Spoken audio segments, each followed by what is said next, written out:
ये बात अहम अहम है और बहुत नुक्ते वाली है कि जो लोग डिस्चार्ज हो जाएं नफ्स ढीला ना पड़े। अब हमने इसको इस्तेमाल करना है। इसके इस्तेमाल करने से जो आपको रिजल्ट मिलेगा वो तो आपको बता दिया। फिर इसके हिसाब ही इसमें काम शामिल क्या करना है ये आप देख सकते हैं। ज़ाफ़रान है, ये ज़ाफ़रान इसमें हमने शामिल करनी है। अब ये दूध अभी बॉयल होने वाला है। जब दूध मुकम्मल बॉयल हो जाएगा फिर आपको सामने ये 3 से 5 मिनट के अंदर अंदर मुकम्मल दूध बॉयल हो जाएगा। फिर आप देखिएगा कि ये दूध वो ये देखें दूध बॉयल हो गया। अब हमने इसको इस्तेमाल में लाना है।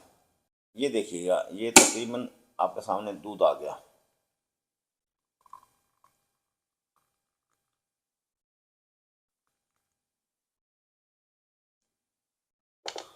अब आपने क्या काम करना है, पहले ज़ाफ़रान को शामिल नहीं करना।